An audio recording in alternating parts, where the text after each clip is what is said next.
साथियों, आप सभी का बहुत बहुत स्वागत है एक और नए वीडियो में। तो आज हम लोग लेके आए हैं बिहार शिक्षक भर्ती 4.0 जो आपका एग्जाम होने वाला है टीआरई 4.0 का। उसका हम लोग मोस्ट वीवीआई क्वेश्चंस का आज का एक वीडियो लेके आए हैं। ठीक है, ये आपका भारतीय राष्ट्रीय आंदोलन से है। यहाँ से आपके बहुत सारे मोस्ट इंपॉर्टेंट सवाल आपके पूछे जाते हैं। ठीक है, वीडियो काफ़ी इंपॉर्टेंट रहने वाली है, तो वीडियो को एंड तक बने रहिएगा। चलिए हम लोग शुरू करते हैं पहले सवाल से। देखिए, पहला सवाल है कि भारतीय राष्ट्रीय आंदोलन के 1885 से 1905 की अवधि को कहा जाता है उदारवादी चरण, गांधीवादी युग या उग्रवादी चरण, या इनमें से कोई नहीं। तो देखिए, 1885 से लेकर के 1905 तक के जो काल है इसे उदारवादी चरण कहा जाता है। कौन सा चरण कहा जाता है? उदारवादी चरण कहा जाता है। इस सवाल का सही आंसर हो जाएगा ऑप्शन ए। वहीं जो उग्रवादी चरण है वो 1905 से लेकर के 1917 तक के काल को उग्रवादी चरण कहा जाता है। ठीक है, और वहीं जो गांधी युग है ये 1917 से लेकर के 1947 तक यानी आज़ादी तक के काल को ये गांधी युग कहा जाता है। ठीक है, चलिए आगे बढ़ते हैं। अगला सवाल है कि भारतीय इतिहास में वर्ष 1885 ईस्वी प्रसिद्ध है, किस कारण से? ठीक है, भारतीय राष्ट्रीय कांग्रेस की स्थापना के कारण, या भारतीय राष्ट्रीय कांग्रेस के पतन के कारण, या प्लासी के युद्ध के कारण, या बक्सर के युद्ध के कारण। तो देखिए क्या हो जाएगा, तो हो जाएगा भारतीय राष्ट्रीय कांग्रेस की स्थापना के कारण। ठीक है, 1885 ईस्वी में भारतीय राष्ट्रीय कांग्रेस की स्थापना हुई थी। इसका पूरा डेट क्या है? तो 28 दिसंबर 1885 ईस्वी को भारतीय राष्ट्रीय कांग्रेस की स्थापना हुई थी। कहाँ पे? मुंबई में हुई थी। कहाँ पे हुई थी? मुंबई के गोकुल दास तेजपाल संस्कृत महाविद्यालय में हुई थी। ठीक है, वहीं बात कर लेते हैं कि प्लासी का युद्ध कब हुआ था? तो ये हुआ था 1757 ईस्वी में। कब हुआ था? 1757 ईस्वी में हुआ था। रॉबर्ट क्लाइव और सिराजुद्दौला के बीच में हुआ था। ठीक है, वहीं जो बक्सर का युद्ध है ये 1764 ईस्वी में हुआ था। कब हुआ था? 1764 ईस्वी में हुआ था। ये भी आपको याद रखना है। चलिए आगे बढ़ते हैं। तीसरा सवाल है कि आधुनिक भारतीय इतिहास में गोकुलदास तेजपाल संस्कृत महाविद्यालय क्यों प्रसिद्ध है? ठीक है, जैसा कि मैंने आपको बताया कि कांग्रेस का जो स्थापना हुआ था तो उसका जो पहला अधिवेशन हुआ था वो गोकुलदास तेजपाल संस्कृत महाविद्यालय में हुआ था। ठीक है, यानी सवाल का सही आंसर हो जाएगा ऑप्शन ए। भारतीय राष्ट्रीय कांग्रेस का प्रथम अधिवेशन यहीं हुआ था। ठीक है, कहाँ हुआ था? तो गोकुलदास तेजपाल संस्कृत महाविद्यालय में हुआ था। ये कहाँ है? मुंबई में है। ठीक है, मुंबई में। भारतीय राष्ट्रीय कांग्रेस के प्रथम अधिवेशन में कुल 72 लोग शामिल थे। कितने लोग शामिल थे? 72 लोग शामिल थे। ये भी आपको याद रखना है। चलिए अगले सवाल में बढ़ते हैं। चौथा सवाल है कि भारतीय राष्ट्रीय कांग्रेस की पहली बैठक किस शहर में हुई थी? ठीक है, पहली बैठक का मतलब होता है पहला अधिवेशन किस शहर में हुआ था? कलकत्ता, अहमदाबाद, बम्बई या इलाहाबाद? तो देखिए, इसकी स्थापना जो हुई थी कहाँ हुई थी? बम्बई में। तो वहीं पे इसका पहला अधिवेशन भी हुआ था, यानी बम्बई इस सवाल का सही आंसर हो जाएगा। ठीक है, बम्बई इस सवाल का सही आंसर हो जाएगा। वहीं अगर हम लोग कांग्रेस के प्रथम अध्यक्ष के बारे में बात करें तो वो है डब्ल्यू.सी. बनर्जी। कौन है? डब्ल्यू.सी. बनर्जी कांग्रेस के प्रथम अध्यक्ष हैं। और वहीं इसके अगर प्रथम मुस्लिम अध्यक्ष के बारे में बात करें, प्रथम मुस्लिम अध्यक्ष तो कौन है? बदरुद्दीन तैयब जी हैं। बदरुद्दीन तैयब जी हैं। ठीक है, ये भी आपको याद रखना है। अगर आपको पूछ ले कि प्रथम महिला अध्यक्ष कौन है कांग्रेस के, तो ये हो जाएगा एनी बेसेंट। कौन हो जाएगा? एनी बेसेंट हो जाएगा। देखिए, यहाँ से भी आपको सवाल पूछ सकता है, तो आपको सारा चीज़ याद रखना है। चलिए बढ़ते हैं अगले सवाल में। पांचवा सवाल है, निम्नलिखित कांग्रेसी नेताओं में से किसको भारत का महान वृद्ध व्यक्ति कहा जाता है? यानी grand old man of India किसे कहा जाता है? महात्मा गांधी, दादा भाई नौरोजी, या बाल गंगाधर तिलक, या मदन मोहन मालवीय? देखिए, ग्रैंड ओल्ड मैन बोला यानी वृद्ध, तो बूढ़ा कौन होता है? दादा लोग बूढ़ा होते हैं। कौन बूढ़ा होता है? दादा लोग। तो इससे आपको याद रखना है दादा भाई नौरोजी। ठीक है, दादा भाई नौरोजी को कहा जाता है। वहीं सवाल पूछा जाता है, काफ़ी ज़्यादा मोस्ट इंपोर्टेंट क्वेश्चन है ये, बीपीएससी टीआरई 1 में भी पूछा गया था कि महान वृद्ध महिला किसे कहा जाता है? ठीक है, महान वृद्ध महिला अगर पूछेगा तो अरुणा आसफ अली। कौन हो जाएगा? अरुणा आसफ अली हो जाएगा। ठीक है, आसफ अली। ये सवाल बीपीएससी टीआरई 1 में पूछा गया था। ठीक है, और वहीं अगर ग्रैंड ओल्ड मैन पूछा जाए तो दादा भाई नौरोजी हो जाएगा। ठीक है, चलिए अगले सवाल में बढ़ते हैं। अगला सवाल है, किस गवर्नर जनरल के कार्यकाल के दौरान भारतीय राष्ट्रीय कांग्रेस बनी थी? यानी 28 दिसंबर 1885 ईस्वी में जब कांग्रेस की स्थापना हुई थी तब भारत के गवर्नर जनरल कौन थे? ठीक है, Lord Ripon, Lord William Bentinck, Lord Dufferin, या लॉर्ड कर्जन? तो क्या हो जाएगा? तो देखिए कांग्रेस जब बनी थी तो किसके काल में बनी थी? लॉर्ड डफरिन के काल में बनी थी, ठीक है। लॉर्ड डफरिन इस सवाल का सही आंसर हो जाएगा, आपको लिख लेना है, याद भी कर लेना है। देखिए लॉर्ड डफरिन के अगर कार्यकाल की बात करें तो इनका कार्यकाल 1884 से लेकर के 1888 ईस्वी तक था। कब से कब तक? 1884 से 1888 तक था, ठीक है। चलिए बहुत बढ़िया, आगे बढ़ते हैं 7वां सवाल में। 7 नंबर सवाल में है कि भारतीय विश्वविद्यालय अधिनियम 1904 किस वायसराय के काल में पारित हुआ था? Lord Lytton, lord Curzon, lord Ripon या लॉर्ड हार्डिंग? तो देखिए 1904 बोला है, ठीक है। तो लॉर्ड कर्जन का अगर आपको कार्यकाल बताएं तो इनका कार्यकाल जो है वो 1899 से लेकर के 1905 तक है, ठीक है। 1905 तक है, यानी इस सवाल का सही आंसर क्या हो जाएगा? लॉर्ड लिटन हो जाएगा, क्योंकि 1904 के काल में कौन होगा? तो लॉर्ड कर्जन हो जाएगा। क्या हो जाएगा? लॉर्ड कर्जन हो जाएगा। और लॉर्ड कर्जन ने ही क्या किया था? बंगाल का विभाजन किया था। बंगाल का विभाजन किसके काल में हुआ था? लॉर्ड कर्जन के काल में। कब हुआ था? 1905 में हुआ था, ठीक है। और सबसे अधिक जो रेलवे का विकास हुआ था, रेलवे का सबसे अधिक विकास किसके काल में हुआ था? वो भी लॉर्ड कर्जन के ही काल में हुआ था, ठीक है। ये भी आपको याद रखना है। चलिए आगे बढ़ते हैं। अगला सवाल है 8वें नंबर में कि भारतीय सिविल सेवा यानी ICS में चुने गए पहले भारतीय का क्या नाम था? ठीक है, यानी पहले कौन भारतीय थे जिन्हें ICS में चुना गया था? तो देखिए इस सवाल का सही आंसर क्या हो जाएगा? सत्येंद्र नाथ टैगोर हो जाएगा। कौन हो जाएगा? सत्येंद्र नाथ टैगोर, ठीक है। चलिए आगे बढ़ते हैं। 9 नंबर सवाल है कि इंडियन नेशनल कांग्रेस के संस्थापक कौन थे? ठीक है, तो देखिए अगर कांग्रेस के संस्थापक के बारे में बात करें तो कौन हो जाएगा? एलन ऑक्टेवियन ह्यूम हो जाएगा, ठीक है। एलन ऑक्टेवियन ह्यूम, जिसे हम लोग A.O. ह्यूम भी कहते हैं। क्या कहते हैं? A.O. ह्यूम भी कहते हैं, ठीक है। ये भी आपको याद रखना है, ठीक है। ये प्रथम उनके क्या थे? संस्थापक थे। और अगर प्रथम अध्यक्ष की बात करें तो प्रथम अध्यक्ष कौन है? WC बनर्जी है। WC बनर्जी, जिसको हम लोग OMS चंद्र बनर्जी भी कहते हैं। क्या कहते हैं? OMS चंद्र बनर्जी जो है वो कांग्रेस के प्रथम अध्यक्ष थे। सरोजनी नायडू जो है ये कांग्रेस के द्वितीय महिला अध्यक्ष थी। कौन थी? द्वितीय महिला, यानी दूसरी महिला अध्यक्ष थी कांग्रेस की, ठीक है। ये भी आपको याद रखना है। चलिए आगे बढ़ते हैं। 10 नंबर सवाल में है कि हर्मिट ऑफ शिमला किसे कहा जाता है? ठीक है, जॉर्ज यूल या विलियम वेडरबर्न या A.O. ह्यूम या रविंद्रनाथ टैगोर? तो देखिए हर्मिट ऑफ शिमला किसे कहा जाता है? तो A.O. ह्यूम को कहा जाता है, ठीक है। A.O. ह्यूम हो जाएगा इस सवाल का सही आंसर। चलिए आगे बढ़ते हैं 11वें सवाल में। 11 नंबर सवाल में है कि वह कौन सा प्रथम भारतीय था जो ब्रिटिश संसद के लिए निर्वाचित हुआ था? ठीक है, S.N. बनर्जी, दादा भाई नौरोजी या G.K. गोखले या फिरोज शाह मेहता? तो क्या हो जाएगा? तो कौन ब्रिटिश संसद में पहले निर्वाचित हुए थे? तो ये हो जाएगा दादा भाई नौरोजी, ठीक है। दादा भाई नौरोजी हो जाएगा। चलिए अगले सवाल में बढ़ जाते हैं। 12वें नंबर सवाल में है a nation in the making नामक पुस्तक किसने लिखी? ठीक है, दीनबंधु मित्रा या बाल गंगाधर तिलक या सुरेंद्र नाथ बनर्जी या सुभाष चंद्र बोस? तो क्या हो जाएगा? A nation in the making ये पुस्तक लिखी थी सुरेंद्र नाथ बनर्जी ने लिखी थी, ठीक है। सुरेंद्र नाथ बनर्जी सवाल का सही आंसर हो जाएगा। वहीं जो दीनबंधु मित्र है इन्होंने नील दर्पण पुस्तक को लिखा था। किस?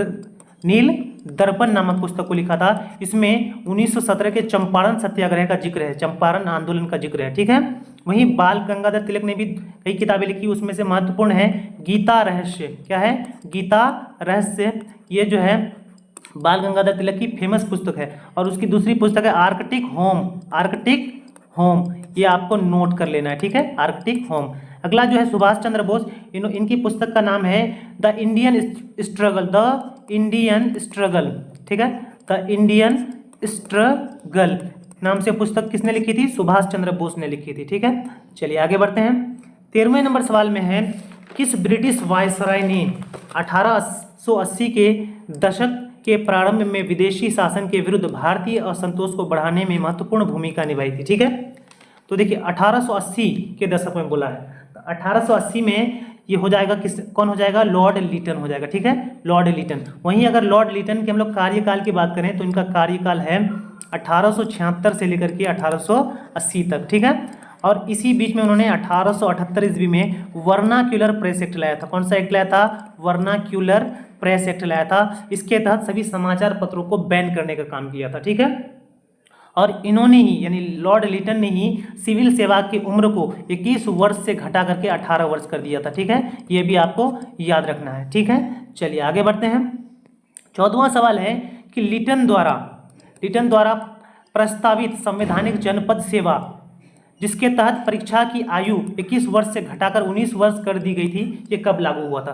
देखिए 21 वर्ष से घटाकर 19 वर्ष किसने किया था? तो लिटन ने किया था, लॉर्ड लिटन ने। लेकिन कहा गया है कि ये कब किया था? ठीक है, इन्होंने कब किया था? तो इस सवाल का सही आंसर हो जाएगा 1878 में किया था। कब किया था?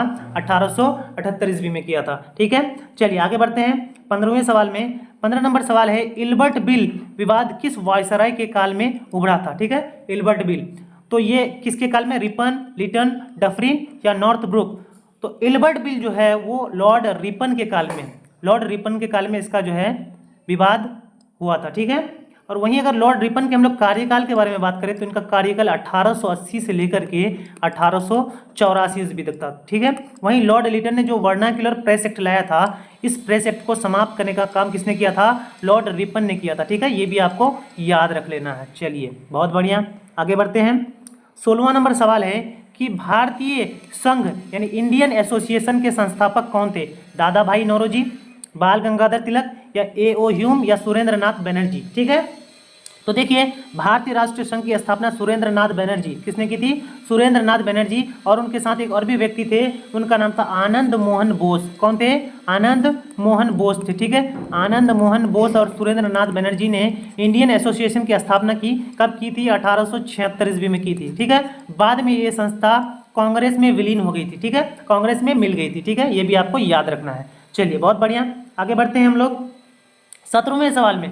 सवाल है कि भारतीय राष्ट्र कांग्रेस की अध्यक्षता किसने की? गणेश अगरकर, बाल गंगाधर तिलक या दादा भाई नौरोजी या फिरोज शाह मेहता? तो देखिए इनमें से कौन है जिन्होंने कांग्रेस की अध्यक्षता की थी? तो गणेश अगरकर ये तो कभी नहीं अध्यक्ष बने, बाल गंगाधर तिलक भी नहीं बने, दादा भाई नौरोजी, यानी ये सवाल का सही आंसर हो जाएगा। दादा भाई नौरोजी जो है वो कांग्रेस के 3 बार अध्यक्ष बने। कितने बार? 3 बार। ये भी आपको याद रखना है कब कब। ठीक है, 3 बार बने।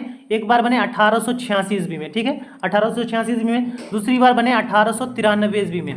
ठीक है, और तीसरी बार जो बने थे वो 1906 में बने थे। 1906 के कलकत्ता अधिवेशन में दादा भाई नौरोजी ने अध्यक्षता की थी। ठीक है, चलिए बहुत बढ़िया, आगे बढ़ जाते हैं हम लोग 18वें सवाल में। 18 नंबर में है कि भारतीय राष्ट्रीय कांग्रेस में निम्न में किसको नरम दलीय नेता के तौर पर नहीं जाना जाता है? ठीक है, नरम दलीय नेता के तौर पर नहीं जाना जाता है। बाल गंगाधर तिलक, दादा भाई नौरोजी, MG रानाडे या गोपाल कृष्ण गोखले? तो देखिए आपको बता दें कि नरम दलीय नहीं है तो इसका मतलब क्या होगा?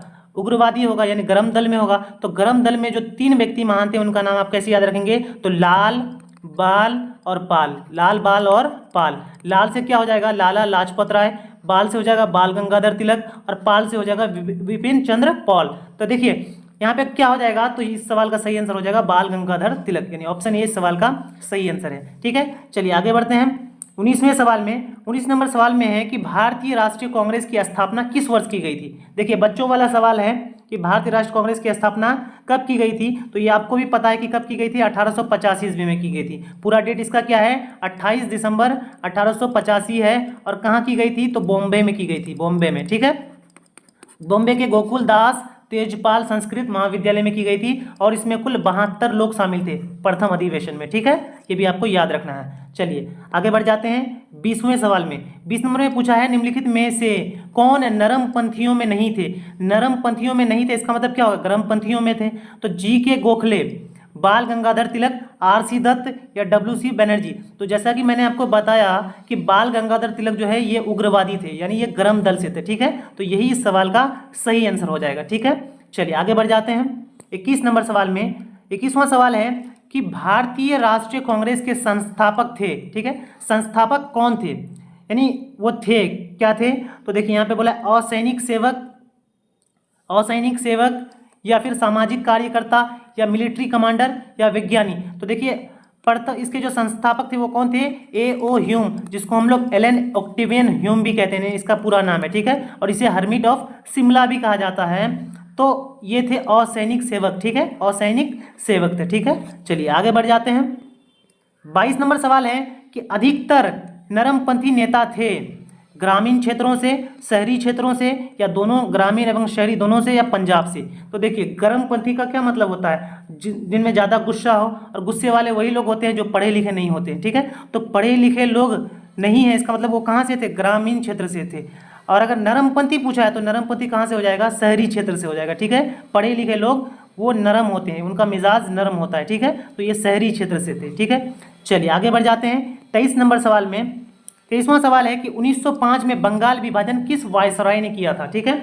किस वायसराय ने 1905 में बंगाल विभाजन किया था। तो देखिए इस सवाल का सही आंसर क्या हो जाएगा, लॉर्ड कर्जन हो जाएगा। क्या हो जाएगा, लॉर्ड कर्जन ने ही बंगाल विभाजन किया था 1905 ईस्वी में। और इसी लॉर्ड कर्जन के काल में ही सबसे अधिक रेल का विस्तार हुआ था, सबसे अधिक रेलवे का जो विस्तार हुआ था वो लॉर्ड कर्जन के ही काल में हुआ था। ये भी आपको याद रखना है। और इनका कार्यकाल 1899 से लेकर के 1905 ईस्वी तक था, ठीक है। ये भी आपको याद रखना है क्योंकि पूछा जा सकता है। चलिए आगे बढ़ जाते हैं। 24वां सवाल है कि भारतीय राष्ट्रीय कांग्रेस का प्रथम मुस्लिम प्रेसिडेंट था, प्रेसिडेंट का मतलब होता है अध्यक्ष, यानी प्रथम मुस्लिम अध्यक्ष कौन थे, अबुल कलाम आज़ाद, रफ़ी अहमद किदवई, M.A. अंसारी, या बदरुद्दीन तैयब जी। तो क्या हो जाएगा, देखिए बदरुद्दीन तैयब जी हो जाएगा। ये जो है कांग्रेस के प्रथम अध्यक्ष थे, ठीक है। और कांग्रेस के अगर प्रथम महिला अध्यक्ष के बारे में पूछ ले आपको, प्रथम महिला अध्यक्ष, तो वो हो जाएंगी एनी बेसेंट। कौन हो जाएंगी, एनी बेसेंट हो जाएंगी, ठीक है। चलिए आगे बढ़ जाते हैं। 25 नंबर सवाल में है कि ब्रिटिश हाउस ऑफ कॉमन्स का चुनाव जिस प्रथम भारतीय ने लड़ा था वो थे, कौन थे, दादा भाई नौरोजी, गोपाल कृष्ण गोखले, फिरोज शाह मेहता, या WC बनर्जी। तो बताइए आप लोग क्या हो जाएगा। तो देखिए दादा भाई नौरोजी प्रथम व्यक्ति थे जिन्होंने ब्रिटिश हाउस ऑफ कॉमन्स का चुनाव लड़ा था, ठीक है। ये आपको याद रखना है।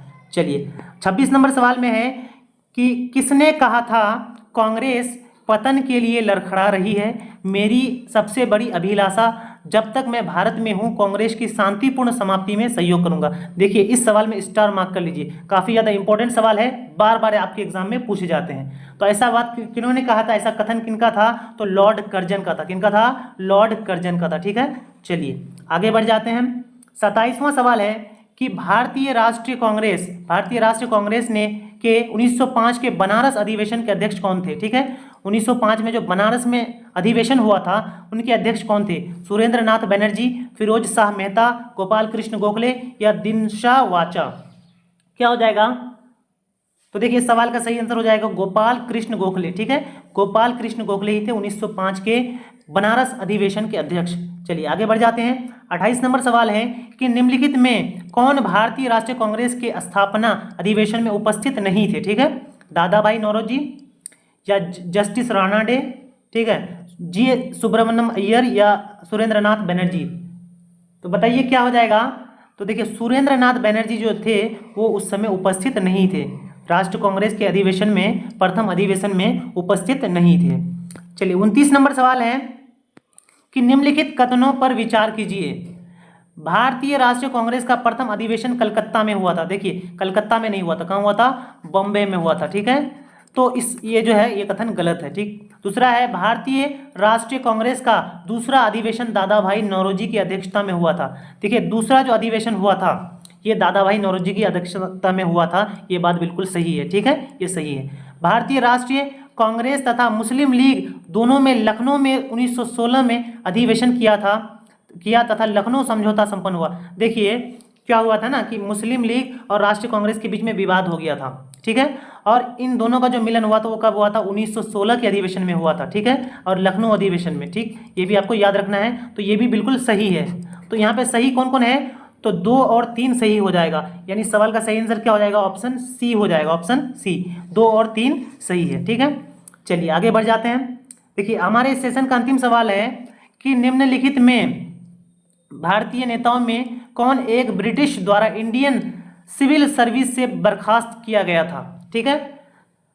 सत्येंद्र नाथ टैगोर, सुरेंद्र नाथ बनर्जी, R.C. दत्त, या सुभाष चंद्र बोस। अगर प्रथम ICS की बात करें कि भारत के प्रथम ICS कौन थे, तो ये हो जाएंगे सत्येंद्र नाथ टैगोर, ठीक है, ये प्रथम ICS थे। लेकिन यहाँ कहा गया है कि किन्हें बर्खास्त कर दिया गया था, तो हो जाएगा सुरेंद्र नाथ बनर्जी हो जाएगा, ठीक है, इन्हें बर्खास्त कर दिया गया था, ठीक। चलिए बहुत बढ़िया, आप लोग जो है अंत तक बने रहे, इसके लिए आप लोगों का बहुत बहुत धन्यवाद। और देखिए काफ़ी ज़्यादा मोस्ट इंपॉर्टेंट क्वेश्चंस हैं, आप लोग जो है इन 30 सवालों में से जो भी इंपॉर्टेंट आप लोगों को पॉइंट्स बताया गया वो आप लोग नोट कर लीजिएगा अपने कॉपी में, ठीक है। और भी वीडियोस चैनल पर आते रहेंगी, तो आप लोग अगर TRE 4 की तैयारी कर रहे हैं तो हमारे चैनल के साथ जुड़ जाइए, वीडियो को लाइक कर दीजिए, अपने फ्रेंड्स के साथ शेयर भी कर दीजिए। मिलते हैं अगले वीडियो में, तब तक के लिए जय हिंद जय भारत।